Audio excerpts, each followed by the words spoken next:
South Egge is 1.2. From us? Uh-huh. Good morning. We are back out on the SHT. It is March something. But we're in snowshoes. Because the snowpack is actually still pretty deep up here.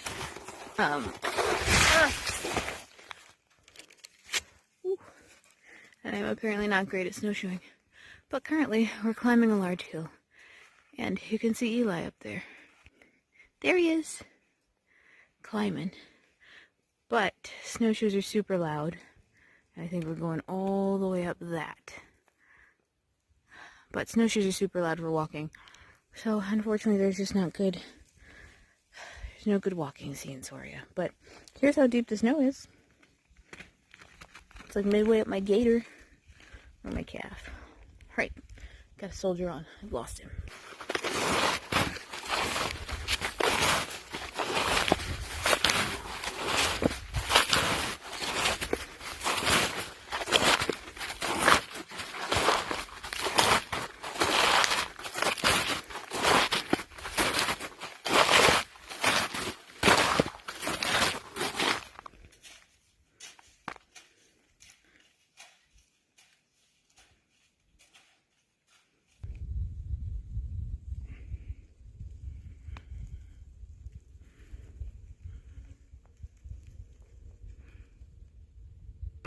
Found a water source.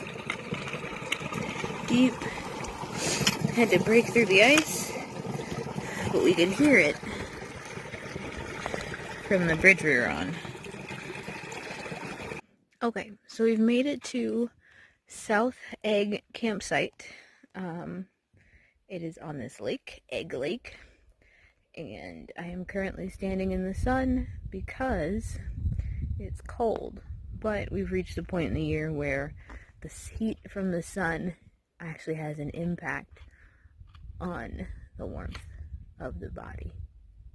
So I'm standing in the sun instead of putting on another layer. This spot is kind of breezy, which would be really nice in the summer.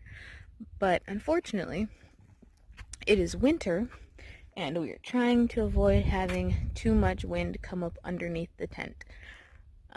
We can pack snow. But, you know, that makes a difference. Also, I am standing on a snowdrift, and let me show you the fire pit. Those benches right there, you are supposed to sit on, and I am standing at equal footing with them. Also, we found water. That water tastes distinctively like moss, which is not a bad taste. It's kind of like an unflavored tea, but it tastes like moss. So it'll be good for adding things to. But it's beautiful here. So we'll see if we stay or not.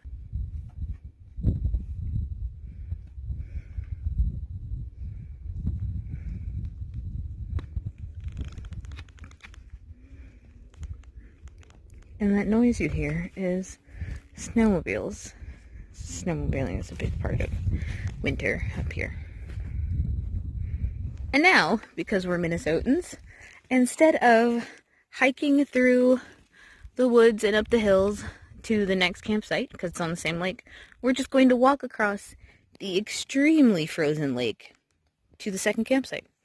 So, off we go. Huh? They were okay, they just felt weird and floaty.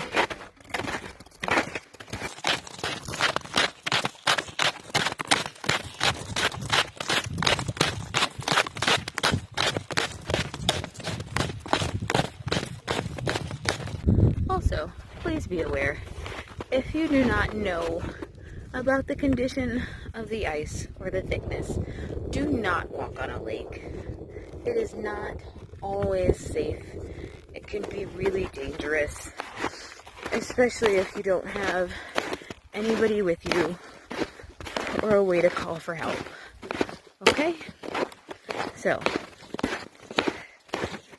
but it's been, aside from today, astoundingly cold the past couple of weeks in Minnesota. Eli, how cold was it in Duluth when you went fishing? I saw almost 30 below on my drive-in. 30 below. The record not too far from here was 30 below, or 50 below. 50 below. So, our ice is solid. Plus wind chill. Plus wind chill. So, this ice is good and thick. It has not even really started to melt in any meaningful way because it's still cold. But, it is a beautiful place, indeed.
Good morning from inside the tent. I'm in my water bear hood, and that's the outside of it. And Eli is working on cooking breakfast. I gotta get up though, so I can cook breakfast too. There's frost on my glasses. This is inside the tent. Two quilts. We're twinsies with our outfits. And Eli made all the hot water. So sweet. Those are my gaiters on my backpack. They're super frozen. But it's okay, they just go on the outside anyway. What's next? We make some breakfast. Get the hell out of here. Hey now. I'm gonna have to cut it out for cousin. Man. Or put a beep. Do I know how to put a beep in there? You should. You probably. Just gotta record yourself saying beep and then over there. Beep. One more thing I wanted to share before we finish packing up camp is that usually you cannot put stakes in snow because they just won't stay. So what we did, because I have a semi-freestanding tent, and it's got like a Y-shaped pole. So the two sides of our head have poles in them, and the one spot in the center front has a pole in it. So what we did, instead of staking out the sides of the rainfly, because we're not expecting rain, we're not expecting wind, what we did is, well, Eli took snowshoes and connected the front edges that don't have poles to our snowshoes. Let me see if I can get a better view. Okay. So, whoop, deep snow.